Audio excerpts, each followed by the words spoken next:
En 1875, un vaquero podía cabalgar 18 horas seguidas con menos de 400 calorías en el cuerpo.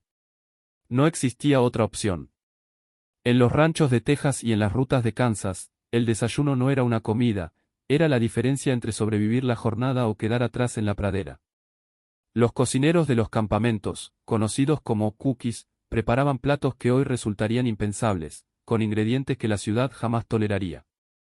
20 de esos desayunos marcaron el destino de una generación entera de hombres a caballo. El primero de ellos comenzaba antes del amanecer, junto al fuego, con un ingrediente que ningún vaquero podía rechazar. Parte 1. El café que no perdonaba. El fuego apenas despertaba cuando el cocinero del campamento, el llamado cookie, vertía agua fría directamente sobre los granos molidos, sin filtro, sin medida exacta, solo instinto forjado por años de camino. Este café no se preparaba para el placer. Se preparaba para sobrevivir. Los vaqueros lo llamaban barro o veneno del cookie, y no era una exageración cariñosa. La mezcla hervía durante minutos, a veces hasta que una herradura, según la leyenda del rancho, podía sostenerse de pie dentro de la olla. Un dato así no busca hacer reír. Busca advertir. Ese líquido negro y espeso contenía la única dosis de energía disponible antes de 12 o 14 horas sobre la silla de montar. Para asentar los granos molidos y evitar que quedaran flotando en cada trago, el cocinero rompía un huevo y dejaba caer la cáscara dentro del recipiente hirviendo. El calcio de la cáscara atraía los residuos hacia el fondo. Ningún vaquero preguntaba por qué funcionaba. Simplemente confiaba en el método, transmitido de campamento en campamento, de generación en generación, sin un solo libro de por medio.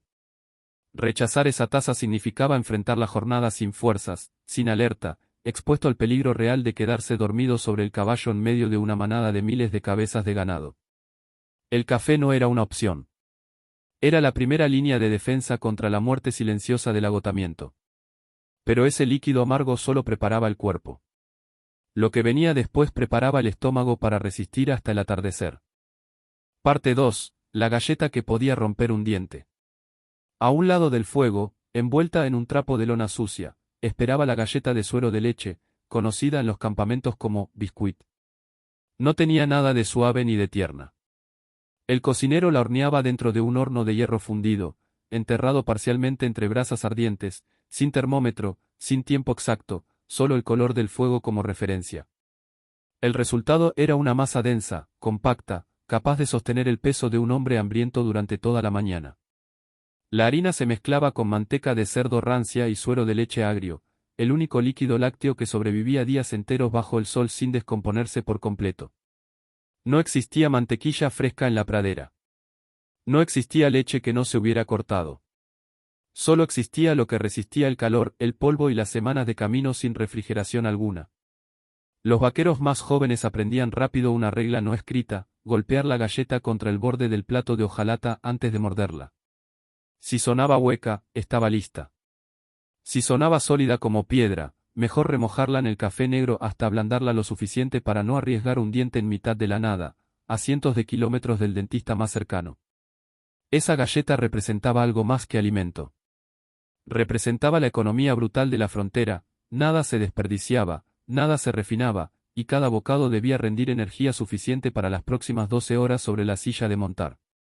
Pero incluso esa dureza extrema palidecía frente a lo que el cocinero freía a continuación. Parte 3. La grasa que lo freía todo. En la sartén de hierro negro, ya ennegrecida por años de uso sin lavado profundo, chisporroteaba el tocino salado, conocido entre los vaqueros como salt pork. No era el tocino delgado y crujiente que hoy conocemos.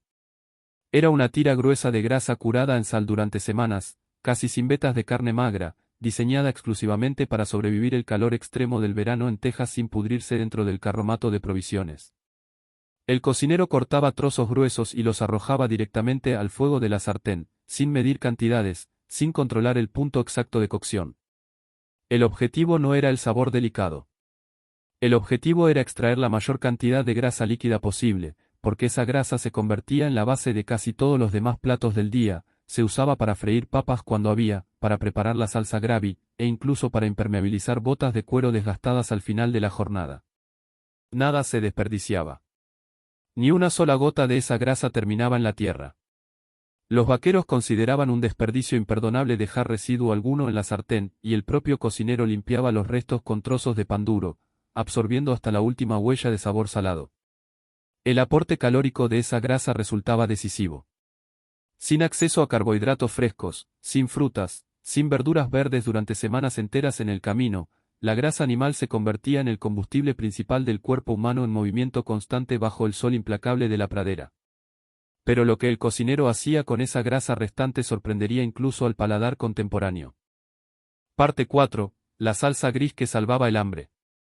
Con la grasa aún hirviendo en la sartén, el cocinero espolvoreaba harina directamente sobre el líquido caliente, revolviendo con rapidez para evitar que se formaran grumos. El resultado era una pasta espesa, grisácea, sin ningún atractivo visual, conocida en los campamentos como saumil gravy o simplemente salsa del cocinero. No existía receta escrita. Existía solo la proporción memorizada entre grasa y harina, ajustada a ojo según la cantidad de hombres que esperaban formados junto al carromato de provisiones. Poco después, el cocinero agregaba agua o el suero de leche sobrante, dejando que la mezcla hirviera hasta espesar por completo. El resultado final se vertía generosamente sobre las galletas de suero, ablandándolas de inmediato y disfrazando su dureza extrema bajo una capa caliente y salada. Esta salsa cumplía una función estratégica dentro de la dieta del vaquero. Aportaba calorías densas, fáciles de producir en masa, sin necesidad de ingredientes frescos ni de tiempo de preparación prolongado. En cuestión de minutos, el cocinero podía alimentar a 15 o 20 hombres hambrientos antes del primer rayo de sol sobre el horizonte. Los vaqueros más experimentados juzgaban la calidad de un campamento entero por el sabor de esta salsa. Un cocinero capaz de prepararla espesa, caliente y sin grumos ganaba respeto inmediato entre la tropa, mientras que uno descuidado enfrentaba quejas abiertas, incluso en pleno silencio disciplinado de la madrugada. Pero cuando la carne fresca escaseaba por completo, otro ingrediente ocupaba silenciosamente su lugar en el plato. Parte 5. La carne que nunca se pudría. Cuando la res fresca no estaba disponible, y esto ocurría con frecuencia durante semanas enteras de camino, el vaquero recurría a tiras oscuras y correosas de carne seca, conocida como jerky. El proceso de preparación comenzaba mucho antes del viaje, cortes delgados de res se salaban intensamente y se colgaban al sol o cerca del humo de leña durante días, hasta perder casi toda su humedad natural. El resultado era una carne dura, casi imposible de morder sin trabajo previo. Muchos vaqueros la guardaban en el bolsillo del chaleco durante horas, dejando que el calor corporal la ablandara ligeramente antes de intentar arrancar un pedazo con los dientes.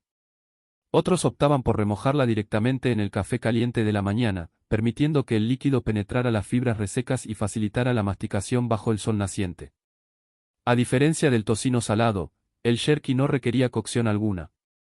Se comía frío, directo del bolsillo, mientras el caballo avanzaba y el ganado se movía lentamente hacia el siguiente punto de la ruta. Esta característica lo convertía en el alimento perfecto para las mañanas en las que no había tiempo de detenerse, cuando la manada mostraba señales de inquietud y cada minuto junto al fuego representaba un riesgo innecesario. El sabor resultaba intensamente salado, casi metálico, pero nadie se quejaba. La carne seca representaba proteína pura, concentrada, capaz de sostener el cuerpo humano durante jornadas donde el siguiente alimento caliente podía tardar 12 horas o más en llegar. Sin embargo, existía un plato aún más temido entre los vaqueros novatos que apenas comenzaban en el oficio. Parte 6. El guiso que ningún novato quería probar. Los vaqueros lo llamaban sonofa bichtu, un nombre que ninguna dama del pueblo se atrevía a pronunciar en voz alta. Se preparaba con las vísceras del ganado recién sacrificado, corazón, hígado, sesos, lengua y en ocasiones el timo del animal, todo cortado en trozos pequeños y arrojado directamente a una olla de hierro sobre el fuego, sin desperdiciar absolutamente nada del sacrificio. El cocinero condimentaba la mezcla con sal gruesa, chile seco cuando estaba disponible, y agua suficiente para cubrir los trozos durante horas de cocción lenta. El resultado era un guiso espeso, oscuro, de olor intenso, que muchos recién llegados al rancho rechazaban al primer bocado, incapaces de identificar qué parte del animal estaban masticando exactamente. Sin embargo, entre los vaqueros veteranos, este plato gozaba de un estatus casi sagrado. Representaba respeto absoluto hacia el animal sacrificado, la certeza de que ninguna parte comestible terminaba enterrada o desperdiciada en la tierra. Rechazarlo abiertamente frente al grupo podía costarle a un novato semanas de burlas constantes junto al fuego nocturno. Los sesos, en particular, se consideraban una delicadeza reservada casi siempre para el jefe de la cuadrilla o para el cocinero mismo, quien decidía la distribución final del guiso según jerarquías silenciosas nunca escritas, pero perfectamente entendidas por todos los presentes en el campamento. Este plato marcaba, de forma simbólica, el verdadero ingreso de un joven a la vida dura y sin adornos de la frontera ganadera del siglo XIX. Pero lo que vendría después llevaría esa dureza culinaria todavía más lejos. Parte 7. El postre que no parecía postre. Entre los platos más extraños del desayuno vaquero se encontraba el spatted pup, un budín de arroz cocido lentamente con pasas, leche condensada cuando estaba disponible, y una cantidad generosa de azúcar o melaza. El nombre hacía referencia directa a las pasas oscuras esparcidas sobre el arroz blanco, semejando las manchas de un cachorro moteado. A diferencia de los platos salados que dominaban la mesa del campamento, este budín representaba un raro momento de dulzura en la rutina brutal de la frontera. El cocinero lo preparaba únicamente cuando las provisiones lo permitían, generalmente después de una parada en algún pueblo donde podía conseguir arroz seco y pasas en cantidad suficiente para toda la cuadrilla. Su textura resultaba espesa y pegajosa, cocida directamente sobre las brasas en la misma olla de hierro utilizada para los guisos salados del día anterior, sin lavar profundamente entre una preparación y otra.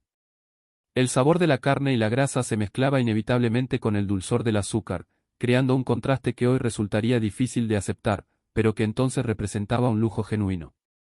Los vaqueros más jóvenes esperaban este plato con verdadera ansiedad, ya que rompía semanas enteras de comidas exclusivamente saladas y grasosas. Algunos cocineros lo reservaban como recompensa después de jornadas particularmente duras, como el cruce de un río crecido o la contención exitosa de una estampida nocturna. Ese pequeño respiro dulce recordaba a cada hombre que, incluso en la dureza extrema de la pradera, todavía existía espacio para un momento de consuelo simple. Pero el desierto guardaba un ingrediente todavía más inesperado para los días de escasez total. Parte 8. El desayuno que venía del desierto.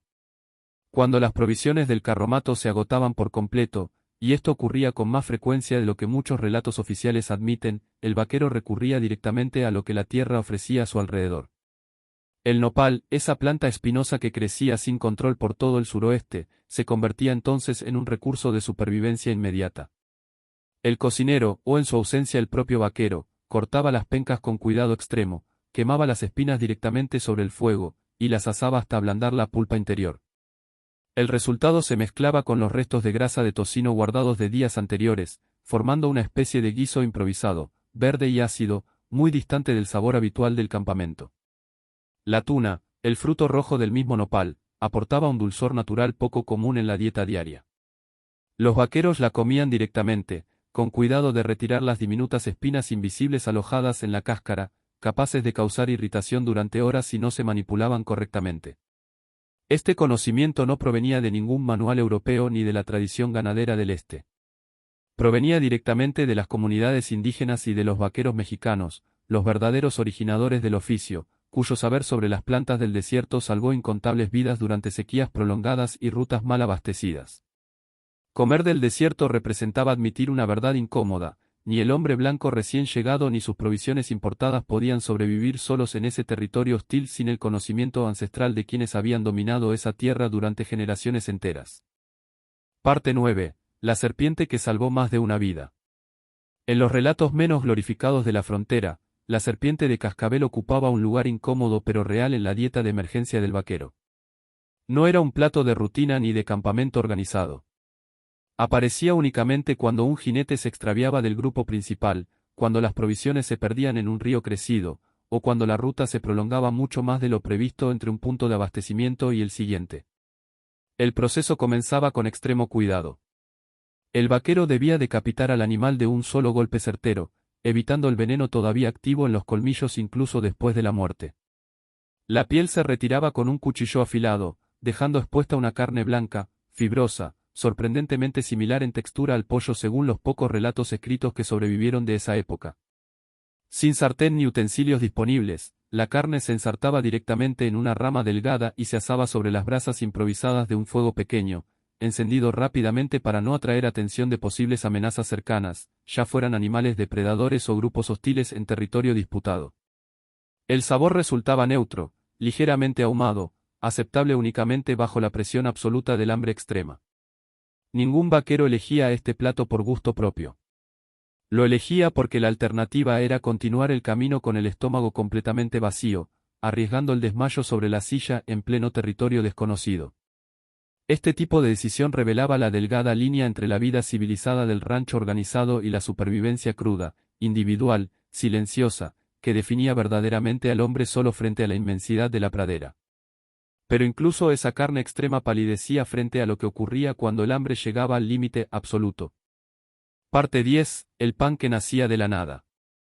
Cuando el suero de leche se agotaba y no quedaba levadura fresca en el carromato de provisiones, el cocinero recurría a un método más antiguo, heredado directamente de las tradiciones de panadería europea trasladadas al territorio salvaje, la masa madre, conocida entre los vaqueros como sourdough starter. Este cultivo vivo de harina y agua fermentada se guardaba con un cuidado casi religioso dentro de una vasija de barro, envuelta en tela gruesa y protegida del frío nocturno bajo la propia manta del cocinero. Perder esa masa madre representaba una tragedia real para todo el campamento. Sin ella, no existía pan durante semanas enteras, hasta lograr cultivar una nueva fermentación desde cero, un proceso que podía tardar varios días bajo condiciones climáticas favorables. Por esta razón, algunos cocineros la transportaban incluso más cerca de su cuerpo que sus propias armas, conscientes de que un descuido significaba hambre generalizada para toda la cuadrilla. Cada mañana, el cocinero extraía una porción de esa masa viva, la mezclaba con harina fresca, sal y un poco de la grasa reservada del tocino, formando una masa densa que horneaba directamente en el horno de hierro enterrado entre las brasas. El resultado era un pan ácido, denso, con una corteza dura capaz de resistir días enteros de camino sin descomponerse. Este pan representaba continuidad. Representaba memoria transportada físicamente de campamento en campamento, de generación en generación de cocineros, sin un solo libro de recetas de por medio. Pero cuando ni siquiera esa masa madre sobrevivía el viaje, el cocinero debía recurrir a un sustituto todavía más desesperado. Parte 11. El pan frito de la última esperanza.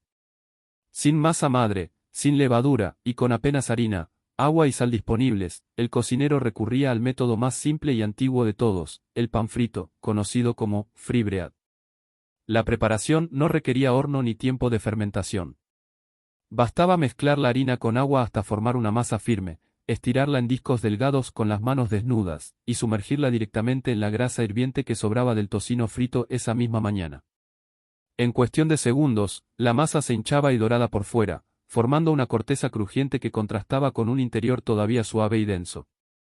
El cocinero retiraba cada pieza con un tenedor de hierro, dejándola escurrir brevemente sobre un trapo antes de repartirla entre los hombres formados junto al fuego, todavía humeante y goteando grasa caliente.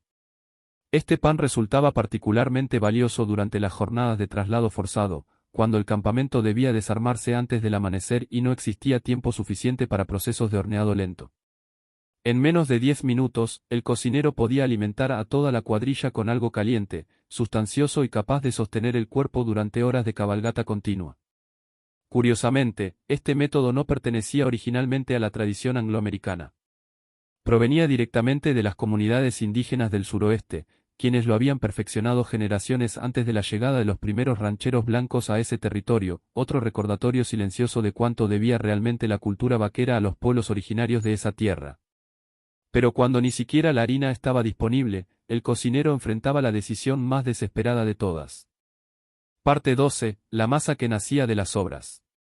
Cuando ni siquiera quedaba harina suficiente para el pan frito, el cocinero recurría a un plato nacido puramente de la necesidad extrema, el cus, preparado exclusivamente con los restos endurecidos de pan de maíz de días anteriores.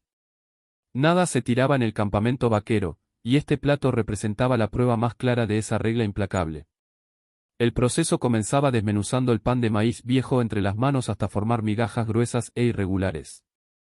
El cocinero freía esas migajas directamente en la grasa reservada del tocino, revolviendo constantemente sobre el fuego hasta que absorbieran todo el sabor salado disponible en la sartén. Cuando la grasa no alcanzaba, se añadía un poco de agua caliente, transformando la mezcla en una especie de papilla espesa y humeante. El resultado carecía de elegancia visual. No existía presentación alguna, ni intento de disimular su origen humilde.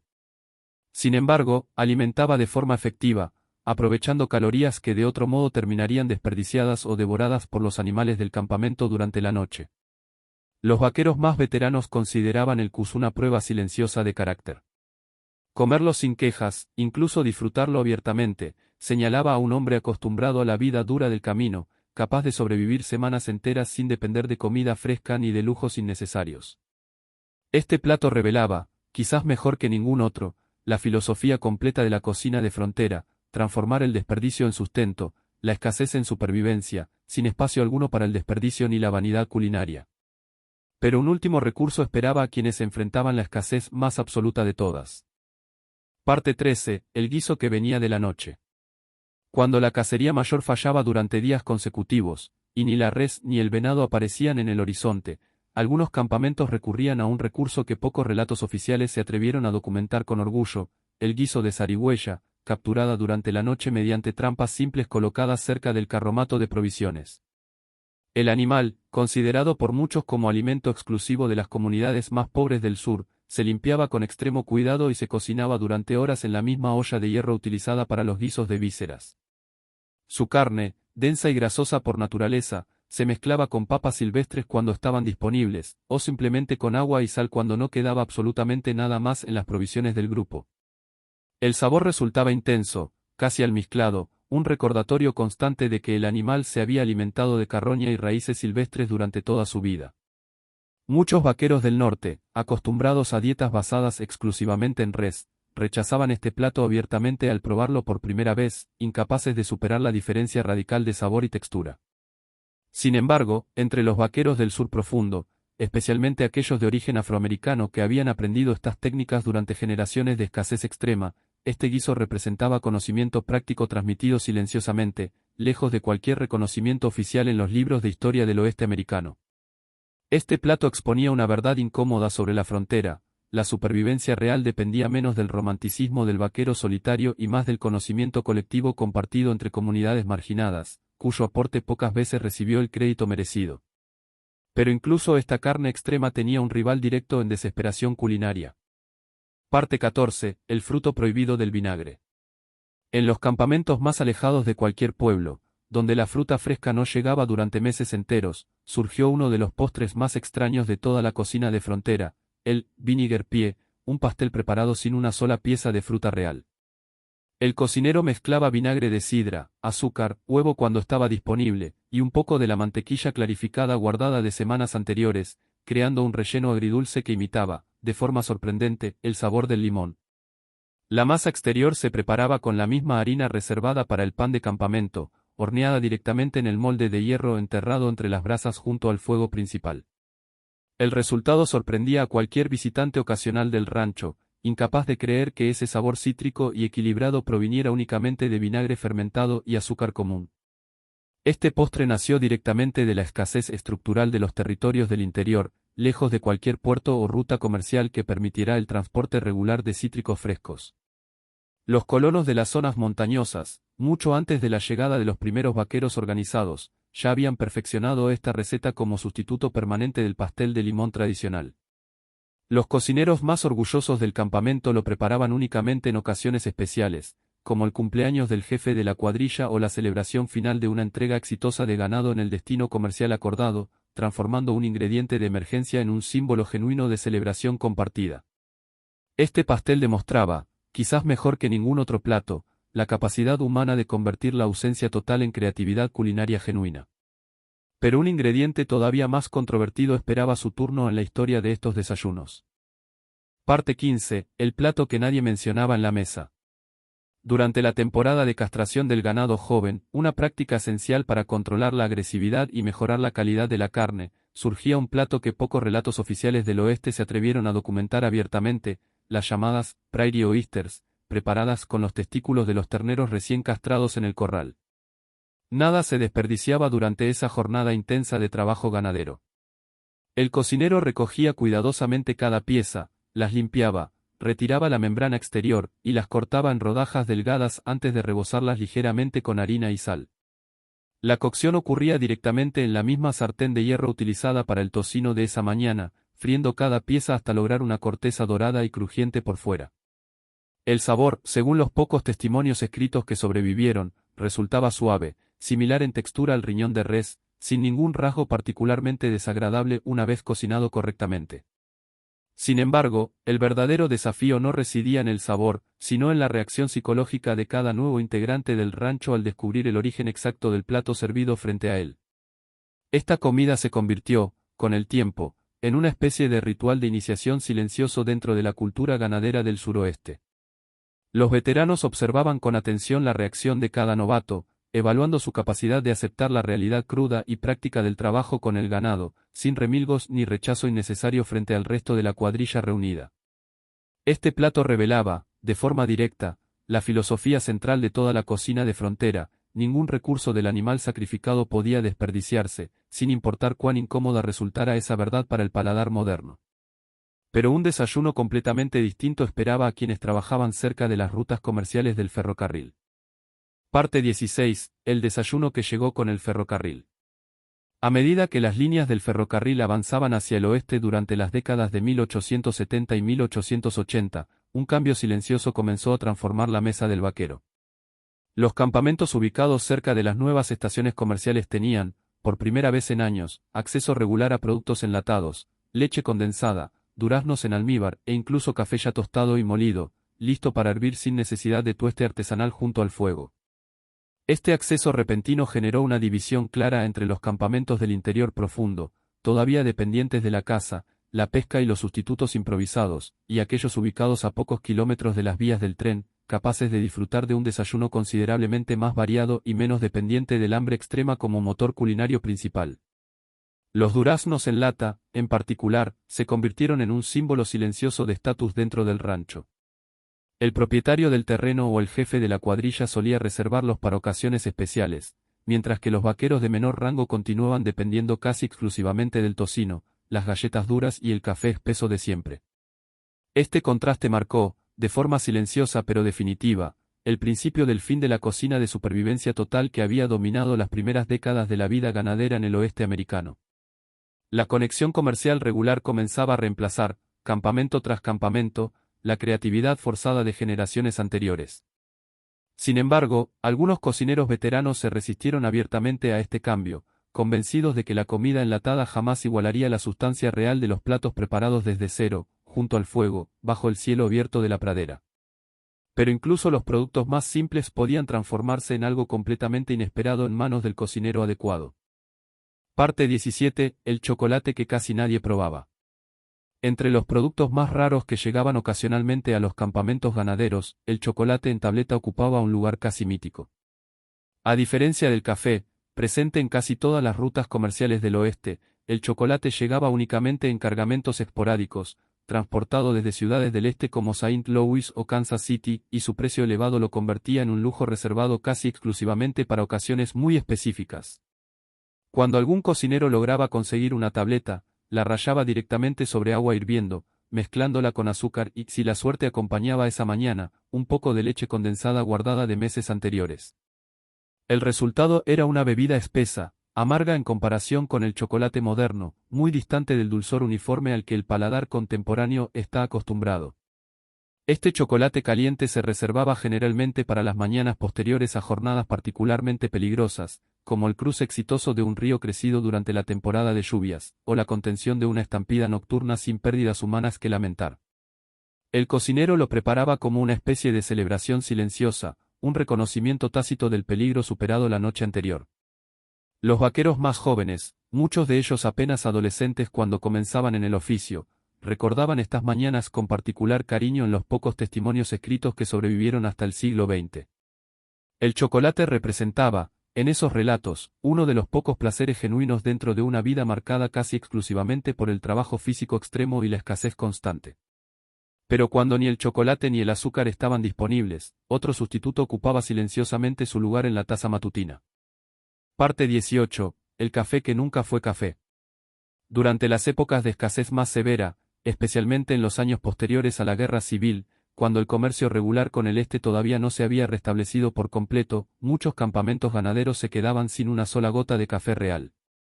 En esos momentos, el cocinero recurría a un sustituto conocido como café de achicoria, preparado con la raíz seca y tostada de esa planta silvestre, molida hasta obtener un polvo oscuro similar en apariencia al grano tradicional. La raíz se tostaba lentamente sobre las brasas, revolviendo constantemente para evitar que se quemara por completo, y luego se molía entre dos piedras planas hasta lograr una textura fina, casi idéntica visualmente al café auténtico. El resultado, una vez hervido en agua, producía un líquido oscuro de sabor amargo y terroso, sin la acidez característica ni el efecto estimulante real del café verdadero. Muchos vaqueros veteranos aprendieron a distinguir de inmediato la diferencia, quejándose abiertamente de la falta de energía genuina que ese sustituto ofrecía frente a las largas jornadas de trabajo físico extremo. Sin embargo, ante la ausencia total de alternativas, la achicoria cumplía al menos una función psicológica importante: mantener viva la rutina familiar del café matutino, incluso cuando el ingrediente real resultaba completamente inaccesible. Esta práctica, heredada directamente de las comunidades del sur profundo durante los años de bloqueo comercial de la guerra, se extendió gradualmente hacia el oeste junto con los propios veteranos confederados que se incorporaron masivamente a la vida ganadera después del conflicto. Pero un ingrediente todavía más inesperado esperaba su turno entre las provisiones más escasas del campamento. Parte 19. La carne que venía del búfalo. Antes de que el ganado de cuernos largos dominara por completo las llanuras del oeste, muchos campamentos ubicados en territorio todavía compartido con las manadas salvajes de bisontes dependían directamente de esa carne para sus desayunos más sustanciosos. El búfalo, cazado en expediciones organizadas junto a guías indígenas o veteranos con años de experiencia en el territorio, ofrecía una carne más magra y de sabor considerablemente más intenso que la res domesticada. El cocinero cortaba tiras gruesas directamente del lomo del animal recién cazado, salándolas de inmediato para iniciar el proceso de conservación antes de que el calor del día comenzara a descomponer la carne fresca. Una porción se reservaba para el consumo inmediato, asada directamente sobre las brasas del fuego principal, mientras el resto se colgaba para secar durante los días siguientes, transformándose gradualmente en jerky de búfalo, considerablemente más valorado que su equivalente de res por su sabor más profundo y su mayor densidad nutricional. Este recurso comenzó a desaparecer rápidamente durante las décadas de 1870 y 1880, a medida que la caza comercial masiva del bisonte, impulsada deliberadamente por el gobierno federal como estrategia contra las naciones indígenas de las llanuras, redujo las manadas salvajes de millones de ejemplares a apenas unos cientos hacia el final del siglo. Los vaqueros más veteranos, quienes habían probado esa carne durante los primeros años de su oficio, recordaban con cierta melancolía un sabor que las siguientes generaciones jamás volverían a conocer, otro testimonio silencioso de cuánto cambió irreversiblemente el paisaje completo del oeste americano en apenas unas pocas décadas. Queda, entonces, el último desayuno de toda esta historia olvidada. Parte 20. El último desayuno de la frontera salvaje. Hacia finales de la década de 1890, la figura del vaquero itinerante, dependiente exclusivamente del carromato de provisiones y del ingenio del cocinero de campamento, comenzaba a desaparecer de forma acelerada. Las líneas de ferrocarril cubrían ya la mayor parte del territorio, los ranchos se cercaban con alambre de púas, y las grandes rutas de traslado de ganado, que durante décadas habían definido la vida diaria de miles de hombres a caballo, se reducían año tras año hasta casi extinguirse por completo. El último desayuno documentado de un campamento tradicional, según algunos testimonios escritos que sobrevivieron hasta el siglo XX, combinó de forma simbólica casi todos los elementos de esta historia: café hervido sin filtrar, galletas duras remojadas en grasa de tocino, y un resto de guiso de vísceras preparado la noche anterior, todo servido bajo un cielo todavía oscuro, minutos antes del amanecer, exactamente como había ocurrido durante generaciones enteras antes de ese momento. Ese cocinero, cuyo nombre no quedó registrado en ningún documento oficial, apagó el fuego por última vez, guardó su masa madre en la vasija de barro de siempre, y desmontó el carromato que había alimentado a cientos de hombres a lo largo de años de trabajo silencioso e ininterrumpido. Lo que quedó de esa cocina de supervivencia extrema sobrevive hoy, transformado, en la tradición culinaria de Texas y de todo el suroeste americano, un recordatorio permanente de que la verdadera historia del vaquero jamás estuvo en la leyenda romántica del cine, sino en el fuego, la escasez y el ingenio silencioso de cada amanecer sobre la pradera. 20 desayunos, 20 formas distintas de sobrevivir un mundo que no perdonaba la debilidad. Detrás de cada plato existió un hombre real, un fuego real, y una decisión diaria entre el hambre y la fuerza necesaria para continuar. Esta es la historia que el cine nunca contó. Si esta memoria olvidada del viejo oeste te mantuvo despierto hasta el final, suscríbete al canal y activa la campana para no perderte la próxima historia. Y cuéntame en los comentarios, ¿cuál de estos 20 desayunos te habría costado más aceptar?